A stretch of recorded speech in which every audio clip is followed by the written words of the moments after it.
My parents disowned me for marrying my husband, calling him not good enough for our family. 10 years later, they're begging to move in with us because they lost everything. And I told them they made their choice long ago. You know that moment when your entire life splits into before and after?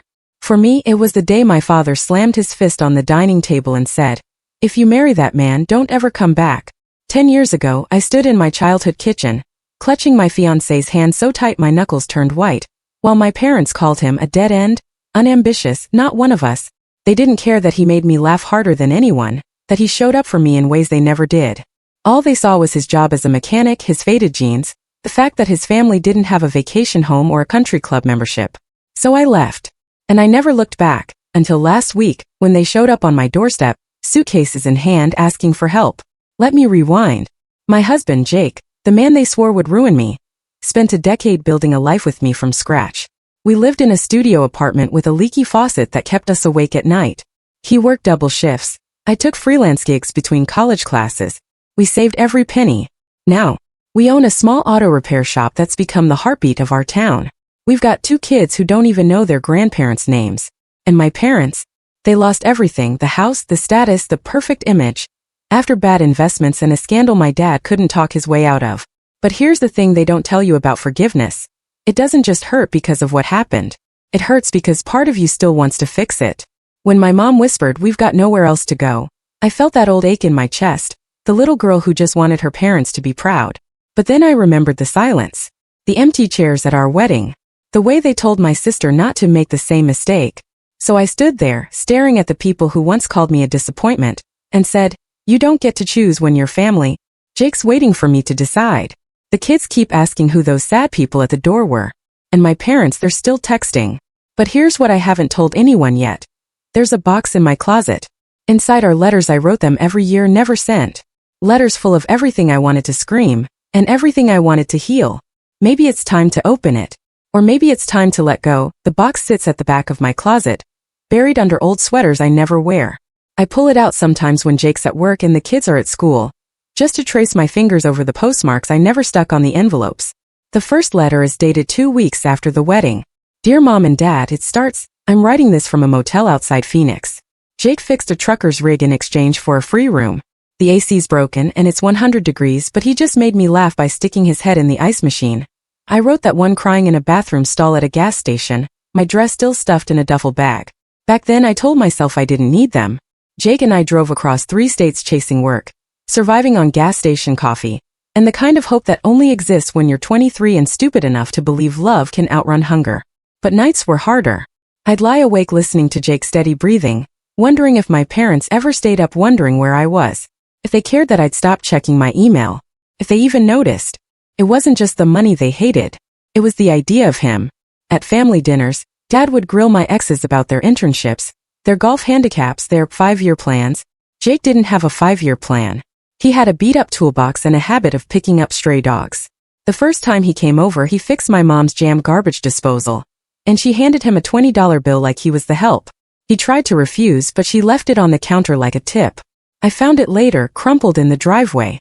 When I got pregnant with our daughter Lily, part of me cracked open. I drove past their house at 2 a.m., 7 months along, just to see if the lights were on. Jake didn't ask where I'd gone, but he held me tighter when I climbed back into bed, my hands shaking. The day Lily was born, I almost called them. I dialed the number, hung up, then sobbed into the hospital pillow while Jake rubbed my back, his voice steady. "They're the ones missing out," he said. "Every damn day.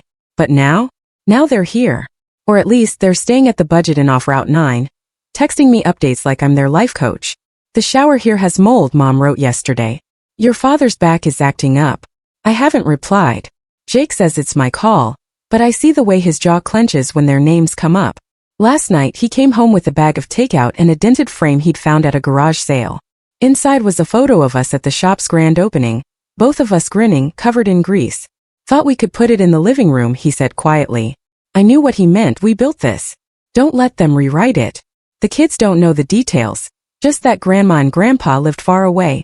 But yesterday my son Max found Dad's business card in our junk drawer.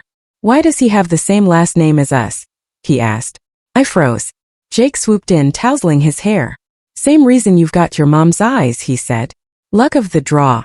I'm not sure who I'm angrier at, them or myself." For still feeling like that 22-year-old girl gripping her boyfriend's hand, waiting for her parents to choose her. For wondering if they're sleeping in that dingy motel, or if dad's pride is still bigger than his empty bank account. For wanting to protect Jake and the kids from all of it, even though they've never been the ones who needed protecting. And then there's the thing I can't admit out loud. What if they're right? Not about Jake, never about Jake. But what if I let them in and they ruin this? What if I say no, and spend the next 10 years wondering if I became exactly what they accused me of, someone heartless, someone like them? Last night I dreamt I opened the box. The letters spilled out like ghosts, swirling around me while my parents stood in the corner silent. Jake was there too, but I couldn't reach him. When I woke up, the moon was glaring through the window, and his side of the bed was cold. I found him in the garage, staring at the '67 Mustang we've been restoring together. "You okay?" I asked. He didn't turn around. "Just thinking," he said. "That first night we slept in the car. I swore I'd never let you regret choosing me." I didn't know what to say. So I just sat beside him on the concrete floor, our shoulders touching, listening to the hum of the fluorescent lights.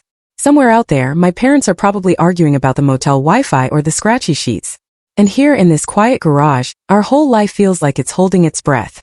The budget and smells like cigarettes and bleach. My parents never would have set foot in a place like this before. Mom used to spray the couch cushions if someone sat down after riding the subway. Now, according to her texts, she's learning to microwave ramen noodles in a coffee maker. Dad's messages are shorter, stiff. "Hope you're well." Like we're distant co-workers, not blood. Jake's been quieter since the night in the garage. He throws himself into the Mustang, sanding the rusted hood until his hands shake. I know what he's doing, keeping his mind off the unspoken question hanging between us. But yesterday when I brought him lunch, I caught him staring at an old photo on his phone. It was us, sweaty and exhausted, sitting on the floor of our first apartment eating cereal for dinner. "We were happy then," he said, not looking at me. "Even when it hurt." The kids are picking up on the tension. Lily, my sharp-eyed 9-year-old, has started hiding in the closet with her sketchbook. When I asked what she was drawing, she showed me a picture of 2 frowning stick figures standing outside a house. "They look sad," she said. "Maybe they forgot their keys." Max, ever the negotiator, offered to share his bedtime stories with Grandma and Grandpa if they're lonely. "But only if they say sorry for making you cry," he added, patting my cheek with his sticky, popsicle-covered hand. I almost broke then. But the universe has a way of ripping band-aids off. This morning Mom showed up at the shop. Not the house, the shop. She stood in the parking lot, her once perfect blowout frizzing in the humidity, holding a cardboard box. "Your father's old ties," she said, thrusting it at me. He thought, maybe Jake could use them. The box was light. Too light. When I opened it later, buried under silk paisley and striped wool was a sealed envelope labeled, "For Lily and Max," in Dad's precise handwriting. I haven't opened it. It sits on our kitchen counter like a landmine. Jake found me staring at it at 3 a.m., the moonlight slicing through the curtains. "You don't owe them anything," he said, but his voice wavered. I realized then he's scared. Not of them, but of what happens if I let them in. The shop, the kids, us. It's all been a fortress we built brick by brick. What if one crack brings it down? Meanwhile, the letters whisper to me. Last night, I read the one from the day Lily took her first steps. "Mom, you should have seen her. She laughed the whole time like she knew how brave she was. There's a stain on the paper, probably ice cream, from when Lily smeared her spoon on my desk." I almost texted them a photo of her soccer game last week. Almost. But then my sister called. The golden child who married a lawyer, had the right kind of wedding, the right kind of kids. "We haven't spoken in 9 years. They're embarrassed to ask you for money," she said, clipped. "But they're desperate. Dad's been selling his watches." I hung up before she could finish, my chest burning. They'd rather starve than admit they were wrong, than admit I was right. Now, as I scrub coffee stains off the shop counter, I keep replaying Jake's words. "What if we just hear them out?" he muttered this morning while loading tools into his truck. The doubt in his eyes terrified me. This man who'd once slept in a freezing car to keep me warm, now wondering if maybe the people who broke me deserve a second chance. The bell above the shop door jingles. It's not a customer. Dad stands there, squinting under the fluorescent lights, his suit wrinkled. For a heartbeat he looks small. Then he straightens, clears his throat. "Your mother's at the hospital," he says. "High blood pressure. She's asking for you." Behind me, a wrench clatters to the floor. Jake's watching from the garage bay, oil smeared across his forehead like war paint. The AC kicks on, blowing the unopened envelope off the counter. It skitters across the floor, stopping at Dad's polished shoe. He glances down, hesitates, then steps over it. The hospital hallway smells like antiseptic and wilted flowers. Mom's in room 214. Dad said she's stable, but he won't look me in the eye. Jake stayed behind with the kids, his voice tight when I left. Do what you need to do. I don't know if he meant for them or for us. She's asleep when I walk in. Tubes snake out from under the sheets, machines beeping like a countdown.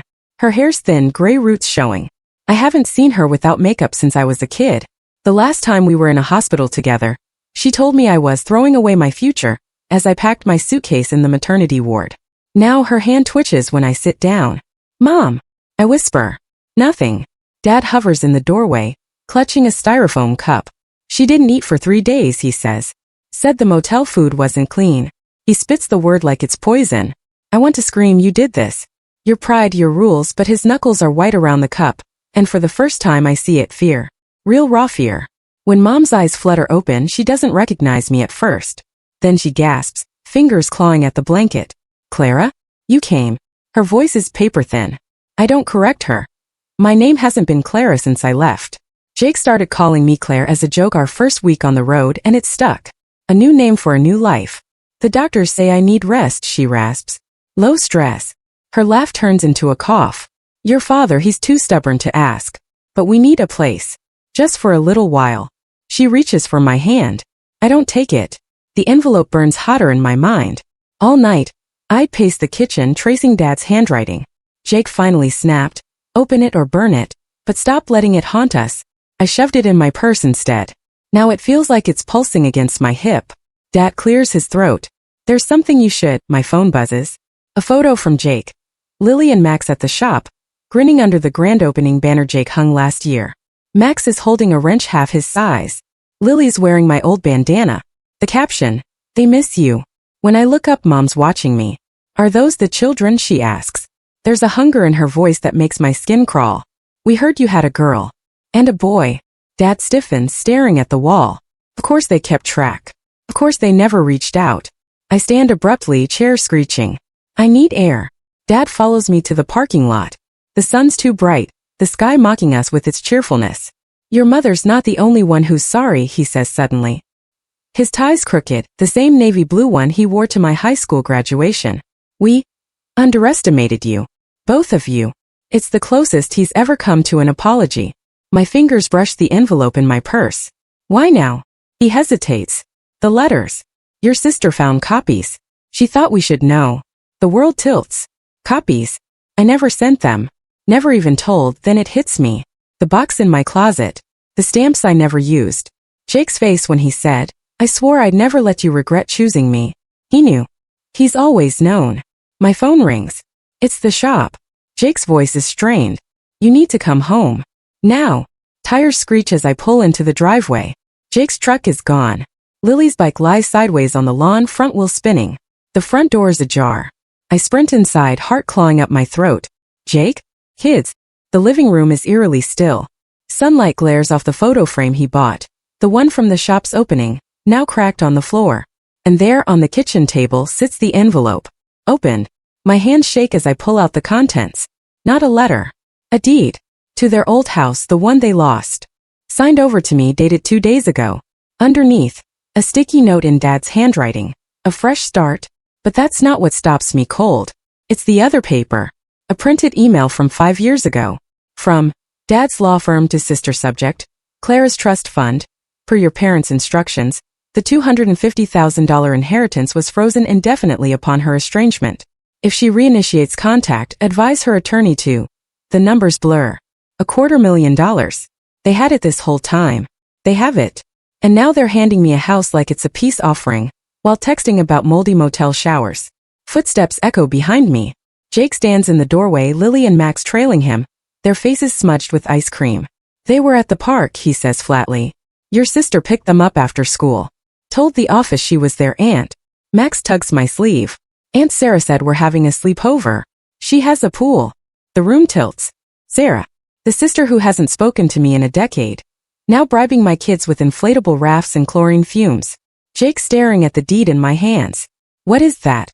I can't tell him. Not yet. Because there's something else in the envelope. A photo of Mom holding Lily's baby picture, her face streaked with tears. Dated last year. They've been watching us. Jake steps closer, voice low. While you were at the hospital, your dad called. Said if we let them stay, they'll transfer guardianship of the trust fund. For the kids' college. His laugh is hollow. Funny, right? Now we're good enough for their money. Lily's drawing falls out of her backpack. A new sketch. A big house with 2 smiling stick figures outside, and 2 frowning ones in a tiny car. They said we could all live together, she whispers. But I don't want to leave our home. My phone buzzes. Mom. Clara, please. We can fix this. Jake staring at the cracked photo frame. You kept the letters, he says, not a question.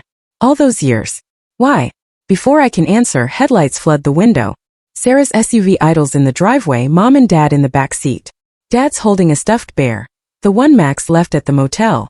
They just want to talk, Sarah says through the screen door. 5 minutes. But Jake's already walking out the back, car keys jangling. Lily starts to cry. Max kicks the deed across the floor. And the stuffed bear's lifeless eyes seem to ask, how much is your pride worth? The stuffed bear hits the floor as I yank the door open. Mom's leaning on Dad's arm, her hospital bracelet still dangling. But it's Sarah's smirk that ignites me. You don't get to show up here, I say, blocking the threshold. Not after using my kids as bargaining chips. Jake's truck roars back into the driveway. He doesn't get out, just kills the engine, watching. Waiting. Dad steps forward, clutching the bear. We didn't know Sarah picked them up. I swear. His voice cracks. She said you changed your mind. Sarah rolls her eyes. Oh, come on. You wanted a reunion. I just greased the wheels. She taps her phone. And FYI, that trust fund? It's got a clause. If you reject it, the money goes to me. Mom gasps, clutching her chest. Sarah, you promised. Promised what? Sarah laughs. That I'd play nice while you two begged Clara to fix your mess? Please. I'm the one who told Dad to freeze the trust in the first place. You think they disowned you for marrying a mechanic? She points at Jake, still sitting in the truck. They disowned you because I showed them the emails. The ones where you called them shallow and suffocating. The air leaves my lungs. Those emails. I wrote them in the motel years ago, drunk on anger and exhaustion. I never hit send. But Sarah's always been good with passwords. Jake's door slams. He strides toward us, his hands in fists. You let her take the kids, he says to my parents, quiet and lethal. You knew. Mom's crying now, her breath shallow. We didn't. We thought she was helping. Sarah shrugs. They're broke. The house deed's a scam. It's about to be foreclosed. But the trust. She grins. That's all mine if you're too proud to take it. I look at Dad. Really look at him. His polished shoes are scuffed. His collar's frayed. All this time I thought their judgment was about money. But it was never the money. It was the fear of losing control, of looking weak. Just like me. Jake's beside me now, his shoulder brushing mine. Your call, he murmurs. Always. I turn to Sarah. Take the trust fund. She blinks. What? Take it, I say.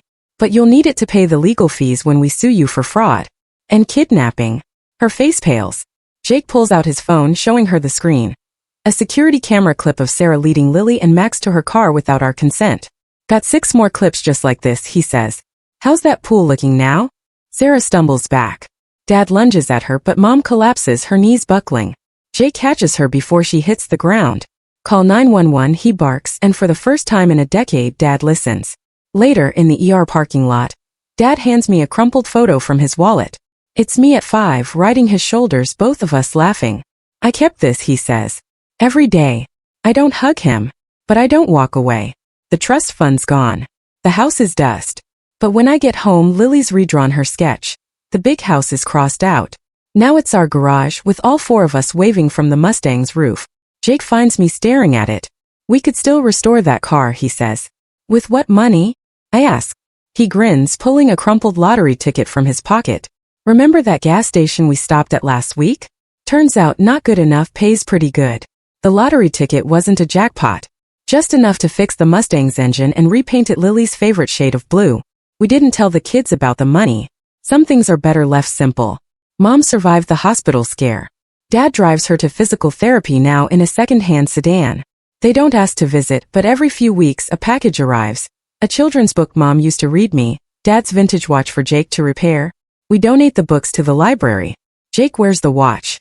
Sarah vanished after the lawsuit threats. Rumor is she moved overseas, chasing the next payout. Sometimes I wonder if she still got that trust fund, or if it's rotting in some offshore account. Either way, the kids stopped asking about her. One night, while sorting through the closet, I found the box of letters. Jake sat cross-legged beside me as I read them aloud. The anger, the loneliness, the tiny victories we'd forgotten. Remember the time we ate nothing but ketchup packets for 3 days? He laughed. I swore I'd never let you live that down. We burned them in the backyard fire pit. Lily roasted marshmallows over the flames. Max waved a stick like a sword, protecting us from sparks. The smoke smelled like closure. The Mustang's first drive was to the coast. Just us, the open road, and the kids off-key sing-along to some pop song on the radio. We stopped at a diner halfway. The kind with sticky menus and waitresses who call you honey. Jake nudged me as we pulled into the parking lot. Look, across the street at a bus stop, Mom and Dad sat side by side on a bench. Mom was wrapped in a thrift store coat, Dad holding a map. They didn't see us. Just two strangers in a town they'd never visited. Heads bent together, figuring out the next stop. Should we? Jake started. I shook my head. Not today. But as we left the diner, I bought an extra slice of apple pie and left it on their bench when they went inside to ask for directions. Old habits die hard. Back home, Lily hung her final sketch above the shop's counter.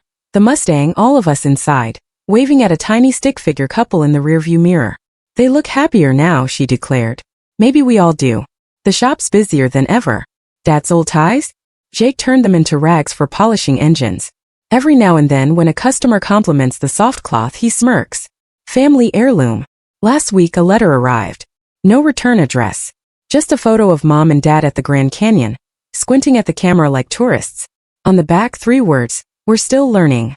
I tucked it into the glove box of the Mustang. Some roads don't need a map.